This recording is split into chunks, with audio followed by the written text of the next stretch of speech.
I feel nauseous, believe me. Never had a lot of shit come easy. Had to work hard, struggle just to be me. Had to and what was left over I put towards my dreaming. But the only thing in life that has meaning are the things you gotta work for, believe me. Take into your hands a plan, your own hands can land your own brand. And damn, I feel like no one takes accountability. They want the credibility, convincingly unwilling to put in the hours it takes to get some power. Don't be f***ing sour, take a cold shower. Scream until you're louder, work until you're prouder. And f*** all the doubters, they're just young downers. I swear to God they all let me down. I always fought. I can tell you that 7 years after Freddie Gray, that was 2015, spring, April, May. This is 2022.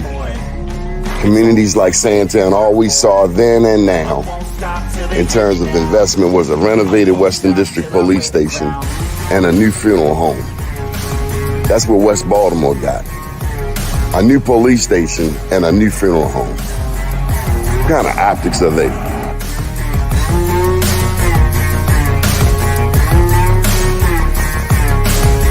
Was Freddie Gray any different than 1968 Baltimore riots?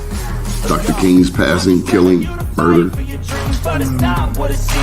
is the same? No, it wasn't. I mean, I think, well, first of all, people who are being violent and burning, that's, all that's the same. But the point is what was the cause and what were they attempting to register? I always fought just to wear the crown. I'm off at these fucking clowns. I love you. They deserve an ounce. It's got next. And I'll be up. It's only worth it if you work for it. I won't stop till they hear me now. I won't stop till I wear the crown. I swear to God they all let me down. I always fought just to wear the crown.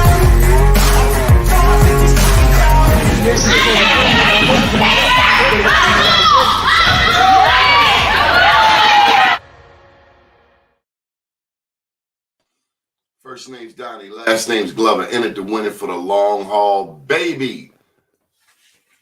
Listen, today is a very special day. We are about to bring a guest to the forefront who has been nothing but love to this network.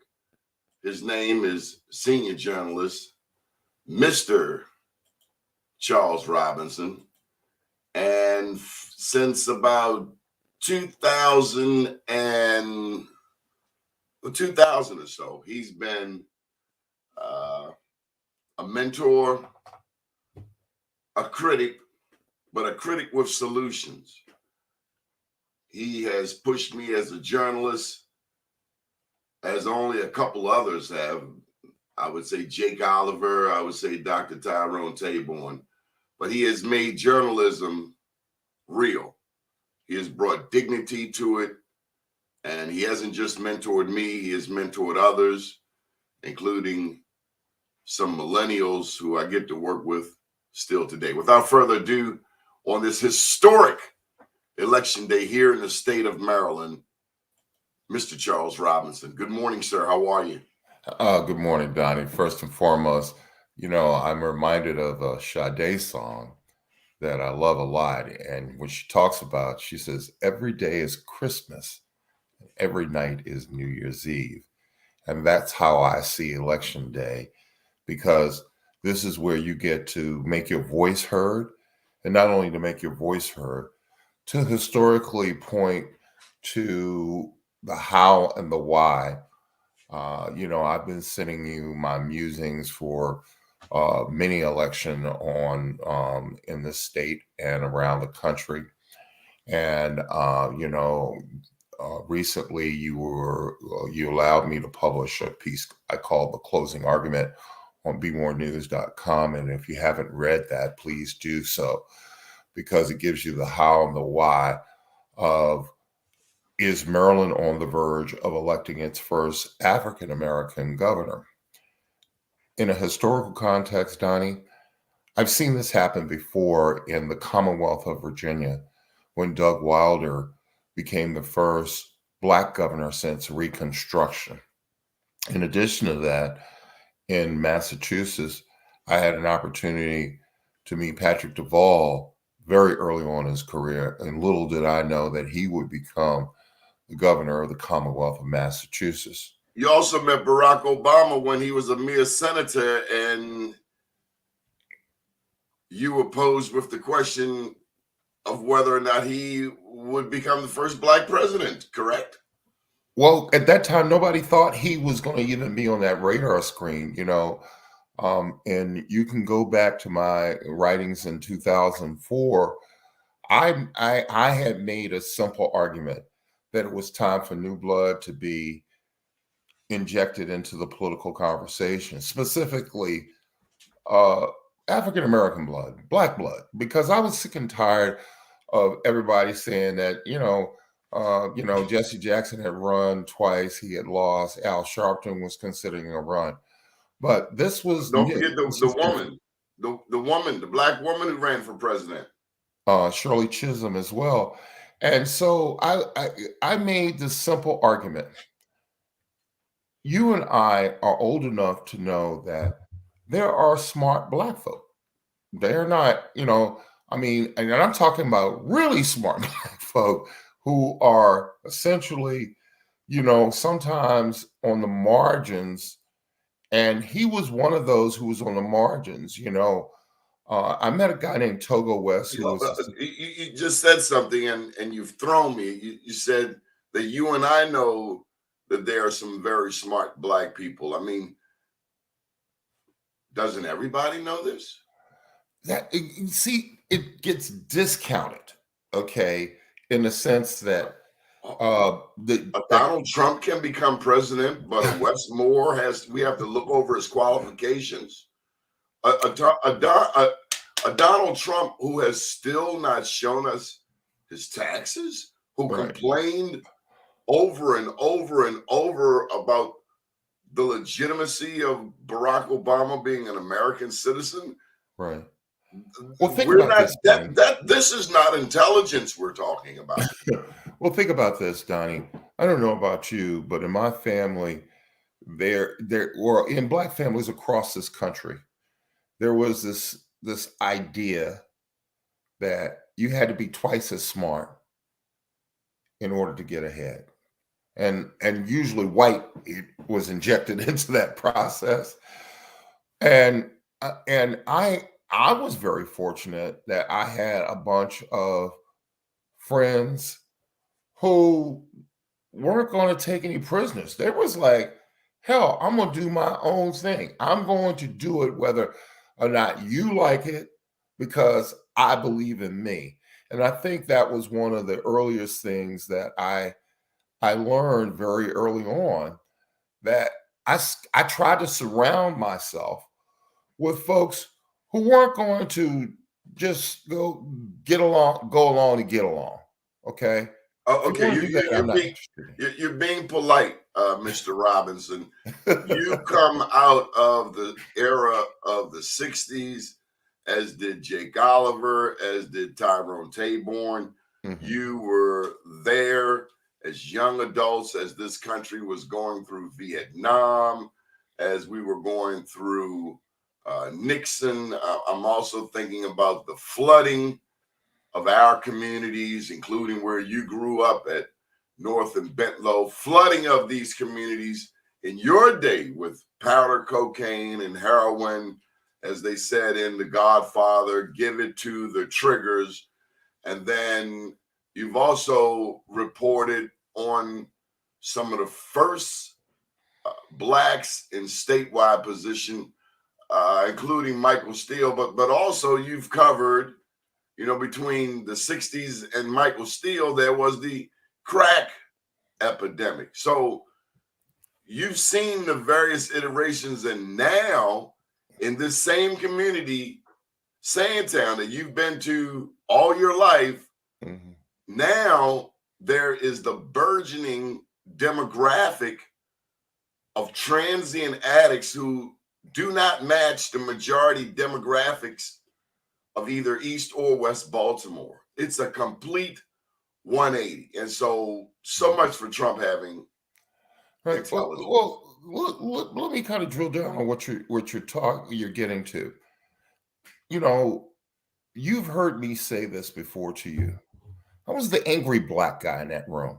I was pissed off at the world because, as you said, drugs were flooding our community, nonsense. And when I talk about nonsense, I'm talking about like redlining. In other words, if you owned a home in a black neighborhood, you couldn't get a loan for a mortgage.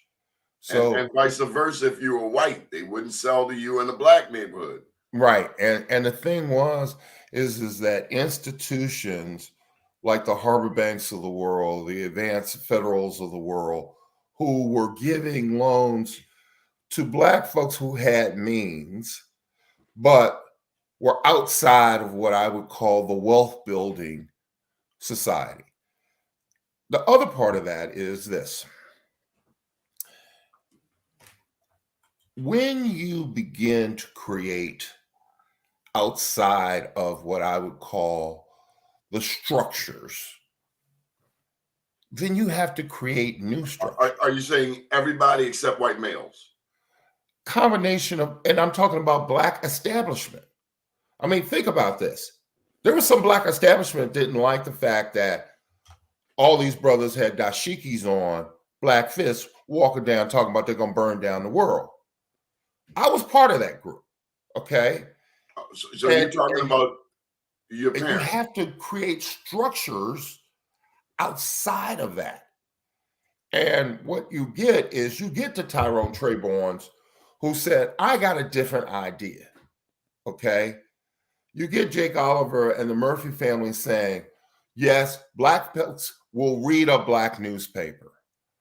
You will get folks like, our late friend at Park Sausage who would say, what do you mean I can't be in business?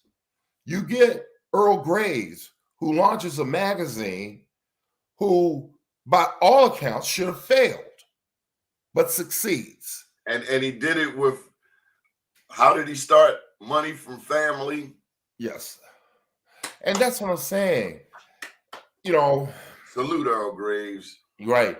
And you have to kind of remind yourself of this time frame. Yes, people were prepared to try different things. Some people failed. But what does failure do for you, Donnie? It gives you wisdom and experience. You learn a lesson. Most importantly, it gives you motivation.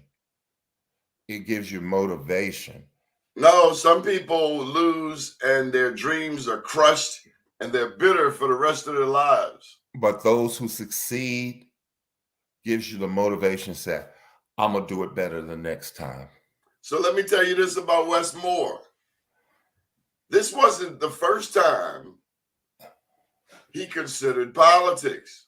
Mm-hmm.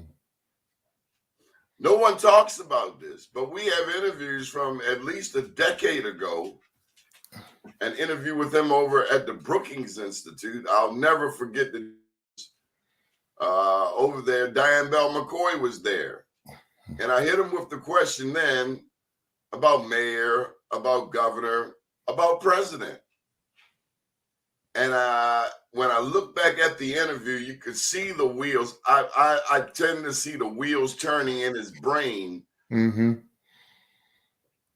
We look at Barack Obama, and we get the sense that he had been planning his ascension for some time, probably since his days at Harvard with the law review. I'm just reminded that greatness is all around us, and it's not always of the majority demographic. They say we're a minority, Charles. They say we're 13%. But I'll say this and shut down. For us to be 13%, we have made a massive impact on this country. No doubt about it. And against overwhelming odds, I mean, I have to joke with my young colleagues that, You know, we survived slavery, right? And most people don't see that as a big deal. 200 years worth.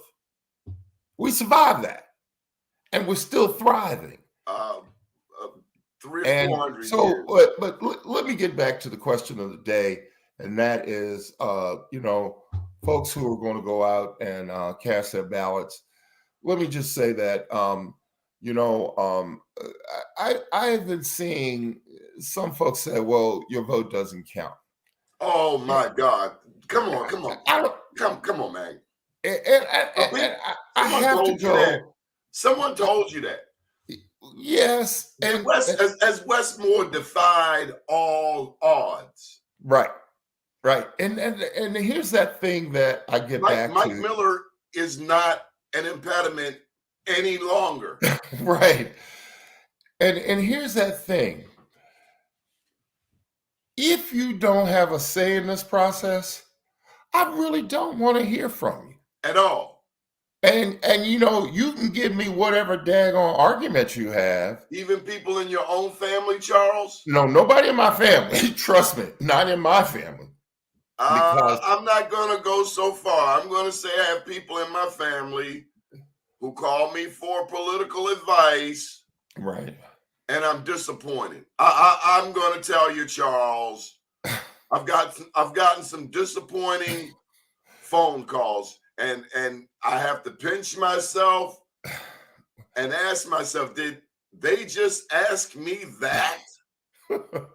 Well, Donnie, I'm reminded. In 2022, did they just, Charles, there's this thing called a smartphone, and you just push the button, bring it on, and it's a magic, I'm going to show you a magic trick. Watch this. Google. That's it. That's all you got to do. Watch it again. Slow motion. Google.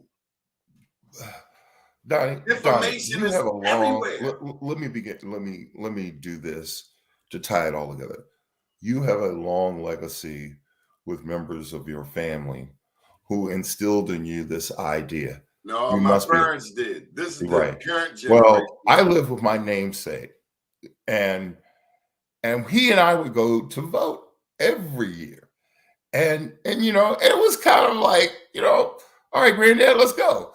And I realized one afternoon we were sitting and talking, and he reminded me I didn't always have the right to vote.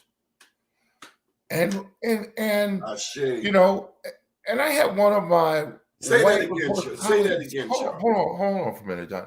I had one of my white reporter colleagues said, "I don't vote." I said, "I don't get that right. I have to vote because Charles F. Robinson Sr. at one point in his life did not have that opportunity, and I will not waste that daggone opportunity because of some idiotic suggestion that makes you impartial. And I would say it in more colorful words, screw you. And because I just cannot. I cannot not vote. Right. That is not that. And she goes, "Well, my family was from Ireland." I said, "I don't care. I really don't care. My people, the people who put all their energy into me and put all their energy into Donnie Glover, you dishonor them." Big brother, the first time I had a chance to go to the White House, it was suggested by a so-called veteran that I wear a button-down shirt and some khaki pants. I said to myself, clearly, you didn't have my grandmother. Clearly, you did not have my mother. Ain't that what grandmothers do? Grandmothers remind. My grandmother used to always. One time she called me on the phone. She goes, "Chuck, I saw you at the State House in the Commonwealth of Virginia, and you had your tie unbuttoned and your jacket off." I said, "Grandma, it was 90 degrees in there." But if you don't like my tie, you can start buying me ties. I know you didn't say that to grandma. Yes, I did. Yes, I did. My grandmother laughed at that.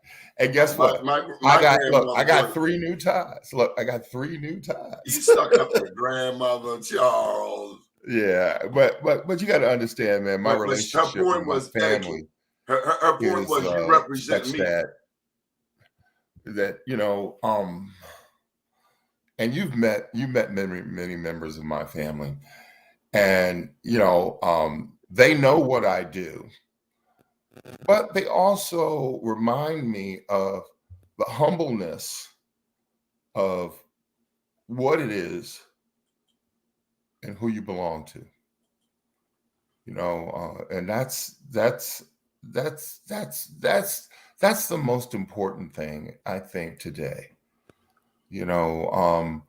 Look, we will watch with a number of folks around the country like yourself. And if things come to fruition, the state of Maryland will have its first African-American governor. That comes with a lot of responsibility. And here's the dark secret that nobody wants to talk about. He will have a target on his back, figuratively and mentally, i.e., there will be people who will not like the fact that this state has a Black governor. Okay? I don't like the fact that Donald Trump is not locked up. Well, if I can deal with that, they can deal with a Black governor. But Donald Trump should be in a black site somewhere. Sure. And then the other part of that, be erased out of the history books for being the traitorous person that he is. And the other part of that is that the target on his back disrespected the voting process. He lost overwhelmingly. But I want to talk about Westmore. This is... Well, think about that. From J6 to a Black governor. Right. From J6, from people scaling the walls of the Capitol. Right. Charles, I've been around you. You have never seen anything like that in your life. No, trust me, I worked those halls. But the last part of that is this, Donnie. It is incumbent upon every security person who surrounds this next governor to ensure they got to be willing to take that hit. That nothing ignorant happens. And I say it like that. Very clear. Yeah, that nothing ignorant happens. And they go out of their way to shut down anything. And think about this. The Secret Service, when Barack Obama became president, do you know that they tripled the number of threats against the president? Did they triple the number of officers around him? They doubled the number of officers around him, but the threat, what is called the threat protocol, was raised the entire time he was president. I imagine so. And honestly, people talk about what he did or didn't do. Barack Obama in his first 4 years, I, like many people out there, was praying for one thing, Charles. What was that? That he would be safe. Yeah.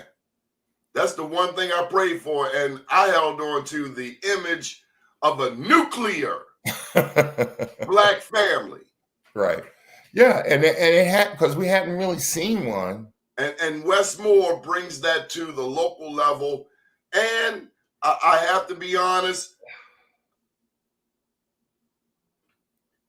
it's been different without a Barack Obama as president, but to see Barack Obama endorsing Westmore, it meant the world to me. Especially after Tom Perez tried to usurp that. He over there playing dirty baseball. West never even touched that. He never even attempted that, suggested that, inferred that. He played his game. He stayed true. People were talking about him. They threw dossiers out there. They questioned his validity. He raised more money than anybody in the state of Maryland. Right. And the people who were there initially with Peter Franchot were befuddled, quite frankly. Not only were they befuddled, was they kept saying, "How am I losing to this guy?" And I wanted to go, "Well, he's better than you." I don't, nothing personal, but I just I'm reminded. First of all, Donnie, when you and I have had numerous interactions with Wes Moore, he is probably one of the most genuine people you will ever meet. And what I mean by that, he goes out of his way to acknowledge you. And I have to I cringe a little bit, but because easily someone in that position could be like others who have been in that position. mm-hmm. I saw a couple of national black leaders at the White House who wouldn't even open their mouth to speak. Right. Like, hi. Right. That's not him. Right. And the other part is, and I like how there's a genuineness. He speaks to children. I love that. Right. And I was going to talk about how he speaks to children. And because Marion Barry did. I saw it. Right. And so I was at the Enon Baptist Church down in Clinton. And here's that typical Wes Moore move. We were told he was going to come in a side door.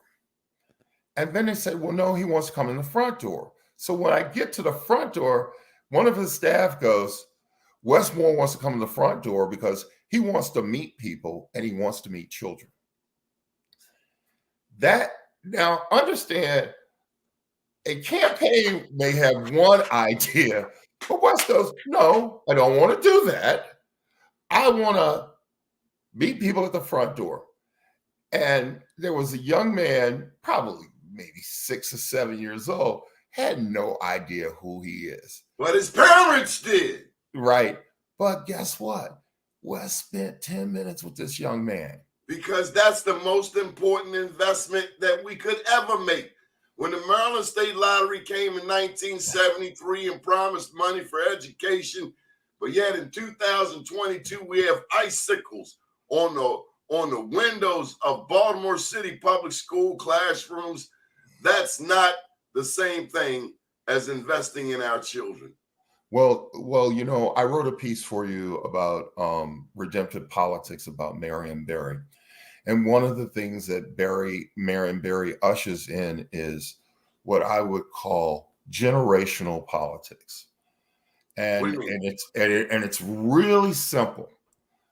If Marion Barry, everybody I know who's a little older will tell you, Marion Barry gave me my first job. How many people have told you that? He gave me my first summer job. They say it all the time. And if you go there, guess what? That's intergenerational politics. And if you go to 13 for years and say something slick about them, you might get smacked. Right. Well, the interesting part, right? But the interesting part about that is Barry understood that the voter who is 14, 15, 16, 17 will be voting in the next election. The next 2 elections. And guess what? And that's what Wes gets. You saw that with Ralph Hughes, didn't you? Right. I saw that with Ralph Hughes. In other words, as much as you love the parents, it is planting a seed that a young man who will one day be a voter will say, well, I met Wes Moore. My parents have a picture of me meeting Wes Moore on the mantle.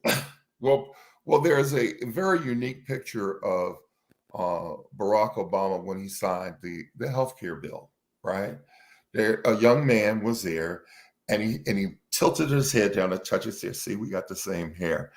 And that young man is now 22 years old. And that's what I'm saying.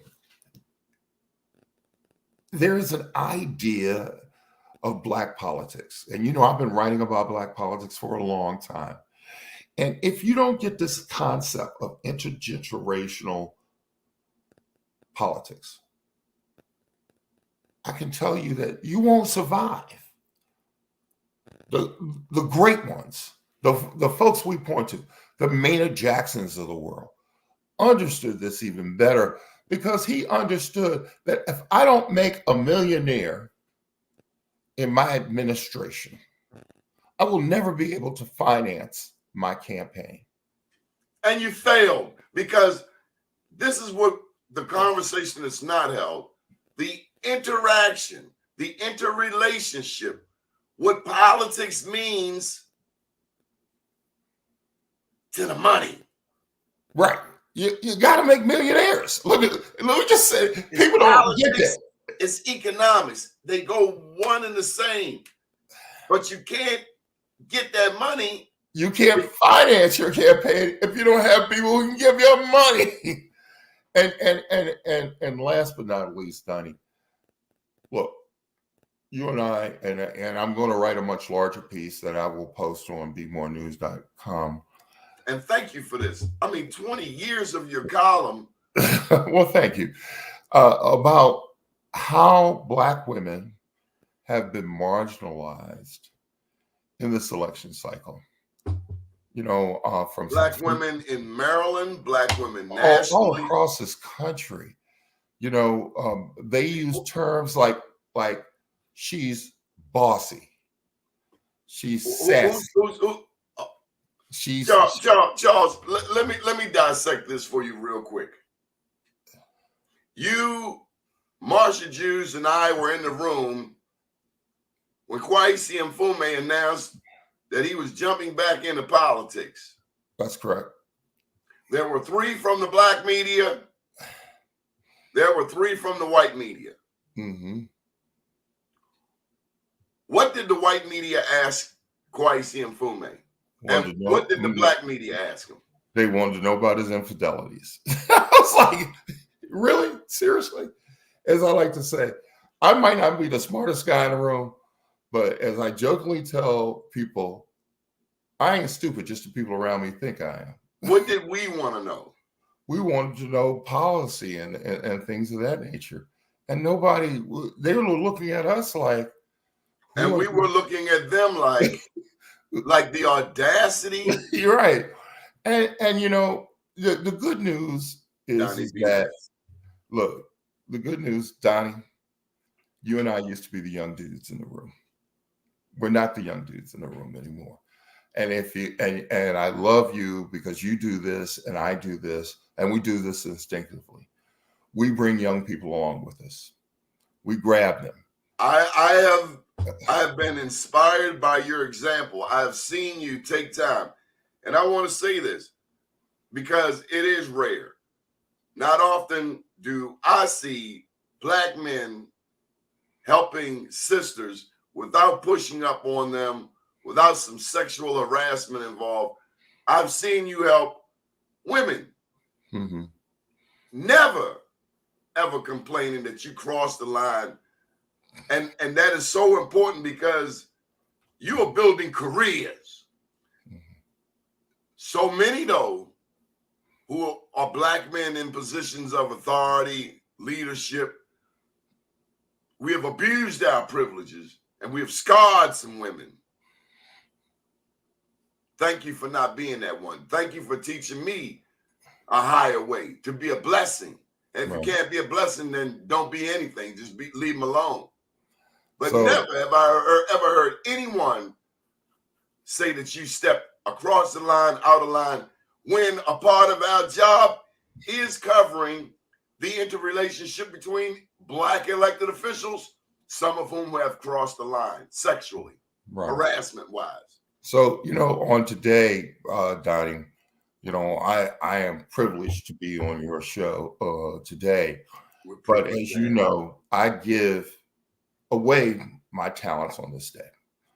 I work with students at Morgan State. And today I get a young man who is 17 years old who gets to go hang out with me today.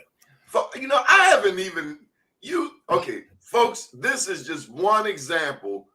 This man, and he tells me these stories about these journalists everywhere, and he doesn't know, as soon as he gets off the phone, I go right back to the drawing board, like, what do they know? I'm sorry. you bless a lot of young people, and you open my eyes to what's coming. Sharp people, award-winning journalists. Right.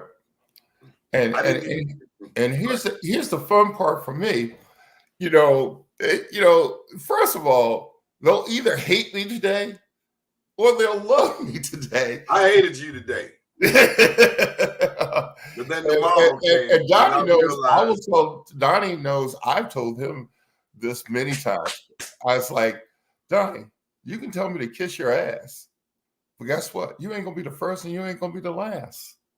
And he guess told what? me things I didn't want to hear. Right, and understand this. Sometimes you gotta have the voice of reason.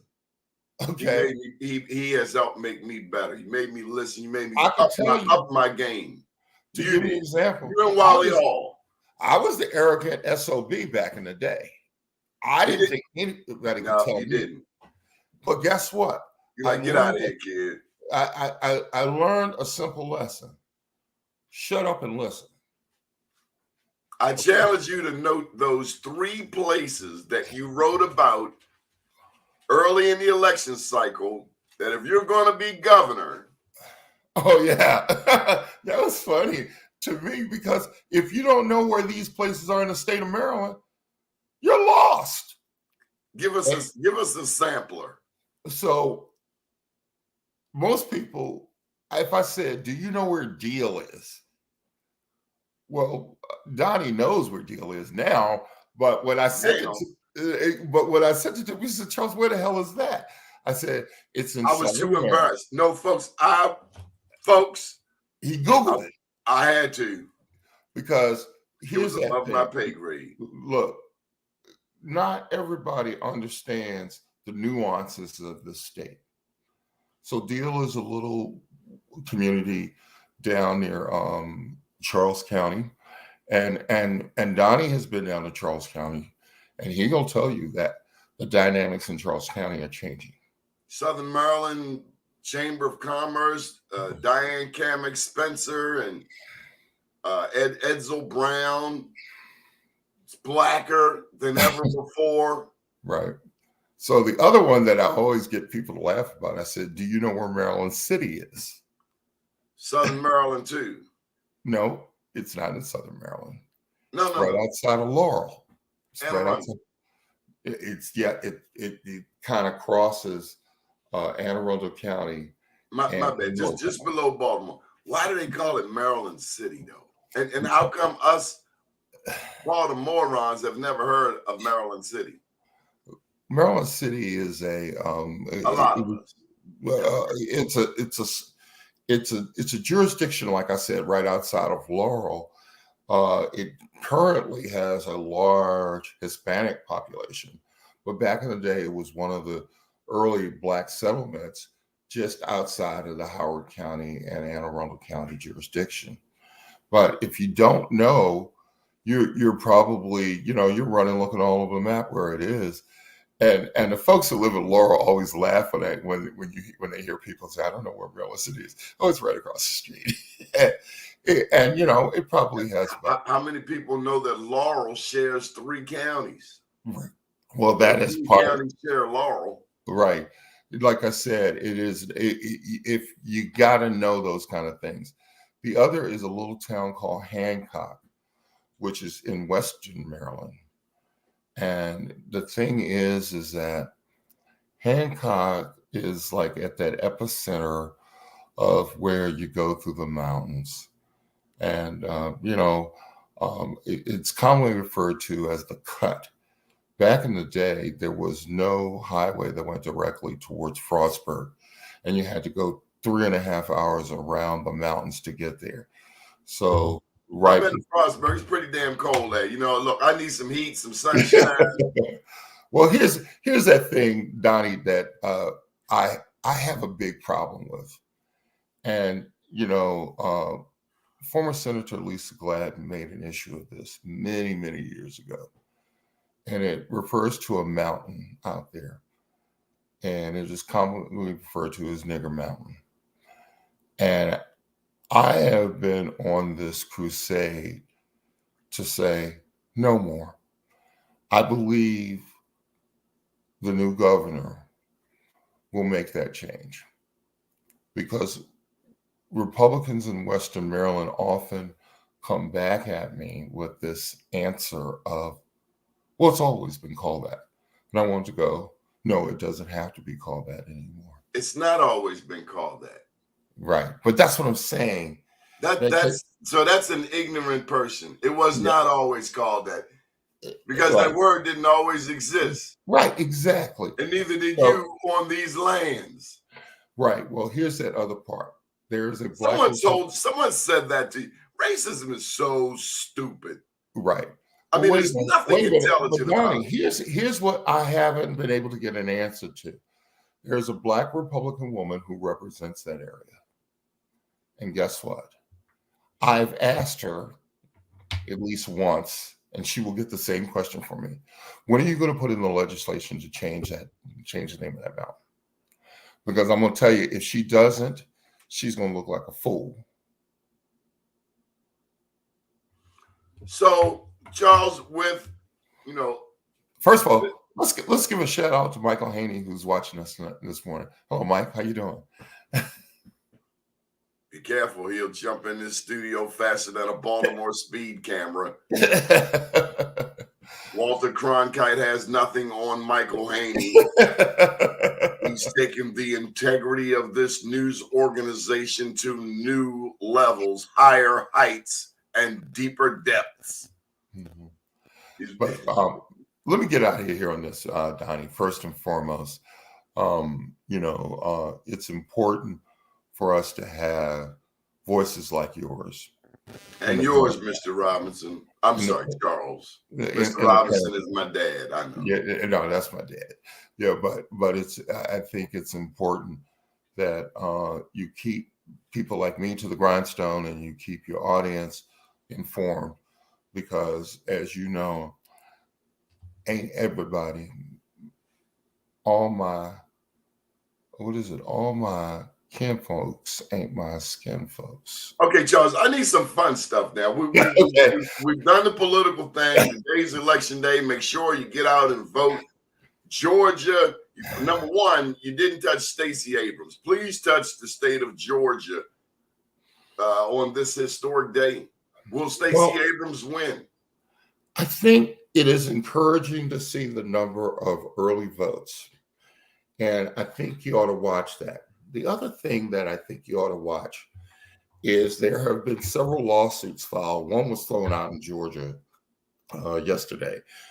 In Pennsylvania, there was an actual lawsuit filed by some members of the GOP regarding whether or not you have to have a date on the back of a mail-in ballot. Well, last time I checked, Donnie, when you mail your ballot in, they put their postmark stamp on it. That's what that does. That's an official document, federal document. Now, will Stacey Abrams win? It's hard to say.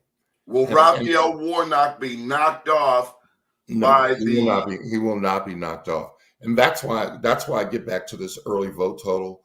I think people in Georgia are keen to make sure that they get their votes in. But the question continues to be, will the outside forces that are essentially trying to scare white folks, and I say it like that, scare white folks into what? In other words, you colored people aren't very nice. And that's what it comes down to.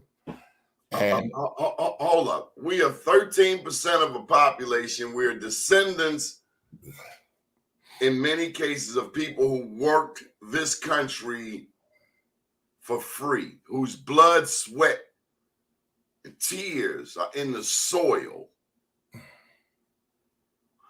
Our great-great-grandmothers breastfed your children.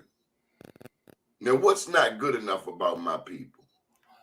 I think that there is a narrative that is out there that is not very kind to people of color. And that narrative... Has that narrative ever been written in my alley?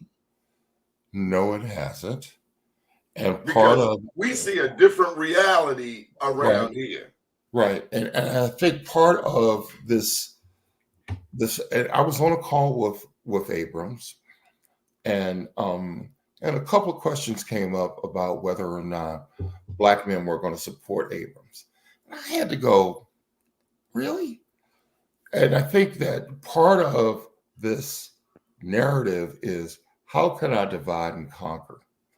And this Do the concept. same things that they've been doing for 400 years. Yes, but this is more nefarious.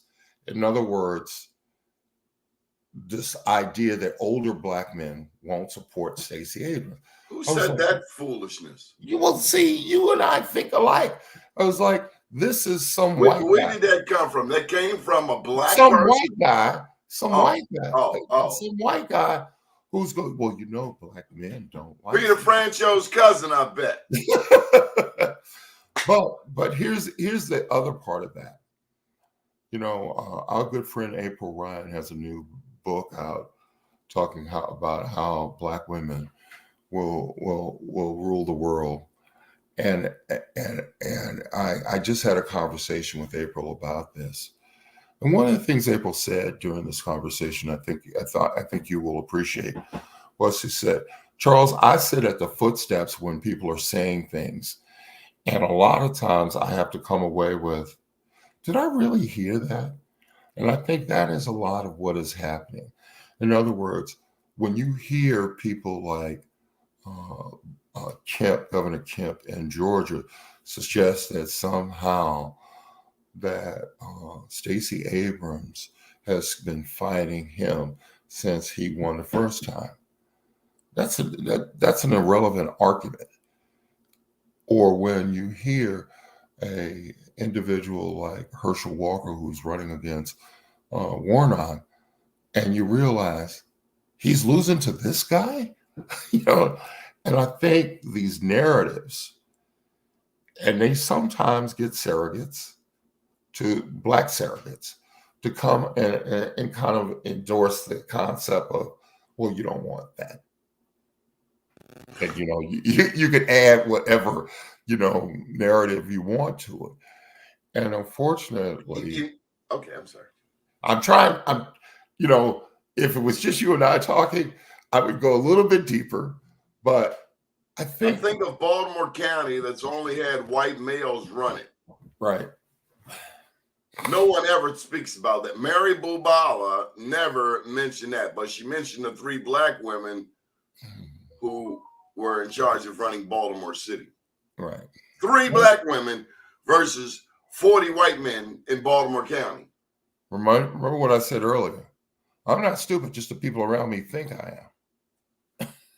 And I don't think they think you're stupid. I think no, they really do. They think I'm stupid. I'm going like, oh, so you want me to buy that? I was like, no. And part of that is the ability of people like yourself to break through and challenge the status quo. Because that's what this is about. This is about the status quo. Going right back to that day, we were there when Kwesi announced. Mm-hmm. It was very simple. You didn't have to be a trained Black journalist to understand your role that day. All you had to do was observe. The 3 white reporters all asked Kwesi about his sex life. All 3 of them, invariably. They had questions. And that's all they wanted to ask. You, Marsha Tues, and myself were asking about his policies. Right. It didn't take a Harvard education to understand your role as a Black journalist on that day.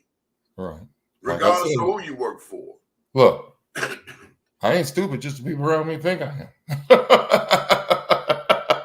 But look, Donnie, because I got to get on the road, because you're stopping me from doing what I do on election day, and that is go out. So I want to close on this. First and foremost, if you want to follow me on Twitter, because I'll be posting a lot of stuff that I do, that'll be at C3 Newsman. You can find me at on Instagram. I think it's at Charles Robinson 841. I have to remember all the things I do. And then the last part of that is, of course, you can follow me on Facebook. I can tell you that. Where are you going to be? Where will Well, all right. So, Donnie, you know where I always start? I start in Ashburton at the Ashburton Elementary School because it is one of the highest voter turnouts anywhere in the city of Baltimore.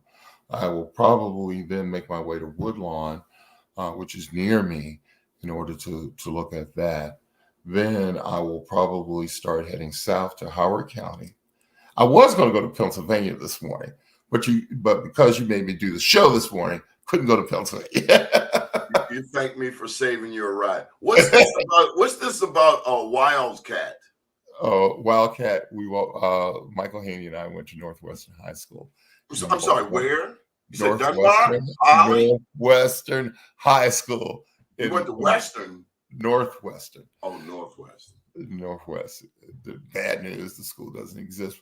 But we got a great education, just like you got a great education at Dunbar. What do you foresee? What is the most important area you hope to see a Westmore, if he wins, address? He says he's not there to make history. He's there to make child poverty history, and in effect, fighting to lift the racial wealth gap, to close that gap, to help Black children to eat and go to school and have a potential life. So there are a couple of things I'm going to watch. But first and foremost, he will have to make a number of appointments to various agencies in the state.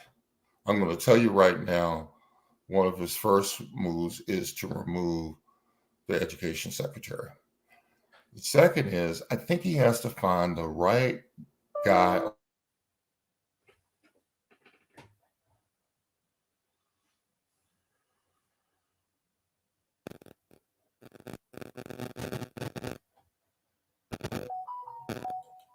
That we may have lost Mr. Haney, Mr. Robinson. Mike, you want to come on in and say a few words? This is election day. My name's Donnie Glover. We have been joined for the past 50 minutes by senior journalist Charles Robinson.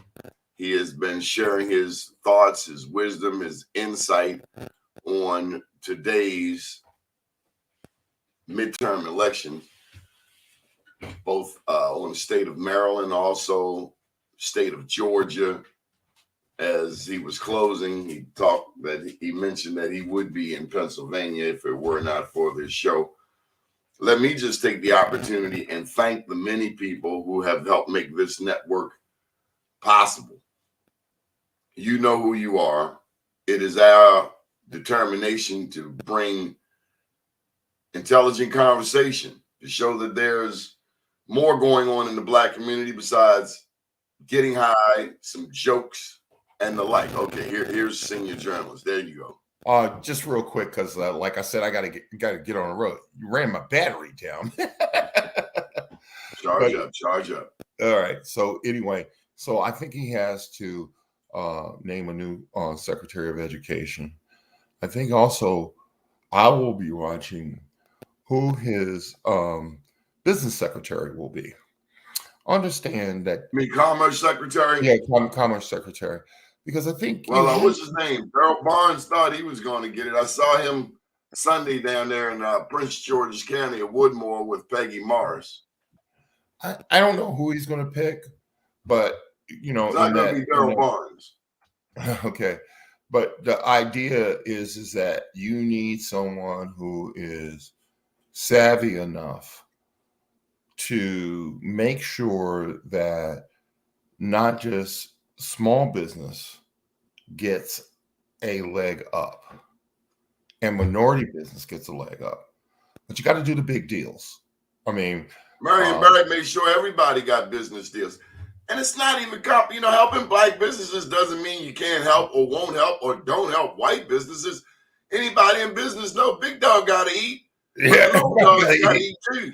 And the little right, dogs shouldn't be eating scraps thrown at them by the right. big dogs who wouldn't be there if it weren't for us. Donnie, you know I've been on this crusade since I started covering the legislature because I had one Commerce Secretary had nerve enough to tell me, well, why do we need business set-asides for Black business? I was like, why are you in this job? Because it's not like you. I have a challenge for you. The 10 dumbest things you've ever been asked. Well, You know how you do your top 10, Oh, your top no.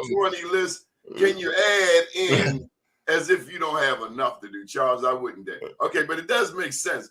Right. 10 of the dumbest things you ever heard. Okay, wait a minute.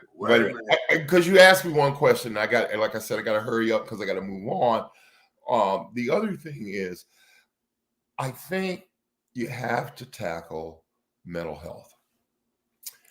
And a lot of people don't realize that because we have decentralized mental health, people with issues are living among us.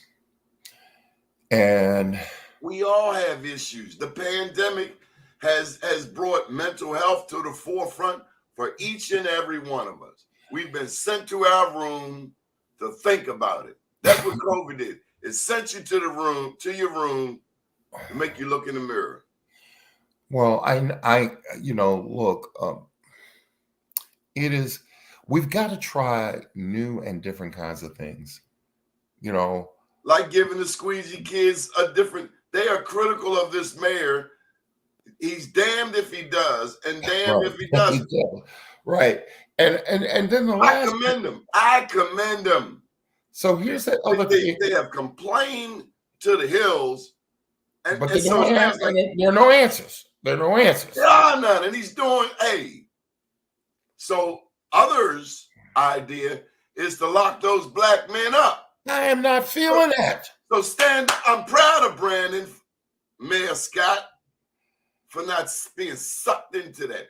I also like how Brandon's PR game has improved. He's boxing McKenzie with his left now. But the last thing I know that I'm going to be watching is his relationship with the presiding officers in the House and the Senate. He, understand this: governors in the state have enormous presiding officers, Speaker Pro Tem, Speaker, Senator Ferguson in the Senate, and and Delegate Adrian Jones in the House, who's the Speaker of the House. Understand this: he gets to set the agenda. Will that be a collaborative endeavor, or will it be, the law coming down from up high? Now, I don't think he will do that because that's not in his wheelhouse. But the other part of that is he must establish how he will operate state government. And understand, a lot of people don't realize the state government is pretty wildly. It's all over the place. It's the Department of Natural Resources, it's the Department of Health, it's the Department of there are so many departments. And know this, you remember during the Ehrlich administration, he sent a guy named Joe Steffen. Joe Steffen was commonly referred to as the Prince of Darkness. And guess what he would do? Hatchet man. Yeah, he'd come in and he'd go like, nope, you're gone, you're gone, you're gone. He had a daggone, what is it, the guy with the scepter on his desk. And he literally would go, no, you're going to need to go. And guess what? You're going to have to do that in this administration. Remind yourself, Larry Hogan has had 8 years to put his impression. The last thing I want to talk about is the judiciary. There are at least, I want to say, 7 appointees that are currently on what is commonly now known as a Special Court of Appeals, which will become the Maryland Supreme Court after this election. And you can change how the legal framework of things are working in the state. And I know that he will have appointment secretaries who will help him sift through that. But I can tell you, there are too many counties within the state that don't have a black judge. Too many. And it's I do the Pollard game because I cover state politics. But when I look down those lists, when I see those appointments, I go, couldn't you find somebody who was a judge who happened to look like us, maybe has a background in Spanish or something like that? Because a lot of times, if you don't get people who look like you, they won't be sensitive to things that automatically. Yes, there are bad people out there. And we know some bad people. And those people need to get locked up. But there are some people who are just like right at the edge. You know what I mean? And like the squeegee kids. And you put a net out there and say, hey, here's something, because that come January with Ivan Bates, it's going to be slippery out there. Well, more people are going to get arrested. And I'm not thrilled with that concept. And I've heard Ivan Bates talk, and and I go like, but it's coming. Yes. He has foretold what he wants to do. And I'm going like, well, that didn't work, right? And his answer is simply that, well, let's try it anyway. Okay. The House. I gotta go, Donnie. The House and the Senate. You got to answer that. The House, do we keep? The Senate, do we keep? Does it flip? How's it working? I don't think we're going to have an answer at the end of the evening. I think we're going to have an answer in December, because I think some of the races is going to be too close to call, and I think there are going to be a number of challenges that in recounts. But I today, as we sit here, don't have an answer. Thank you. Thank you, Donnie. Please be safe, my brother. And also, much love to you and your family, including those who might not have decided to vote. You can say, my Uncle Chuck told me he's coming for you. Pharaoh says hello. All right. Thank you very much, my brother. Pharaoh, the German Shepherd, says hello. Oh, my boy. Speaking of which, tell him I got a bunch of deer out in my backyard, and I got some daggone groundhogs. Does he eat groundhogs? No, he prefers New York strip. That's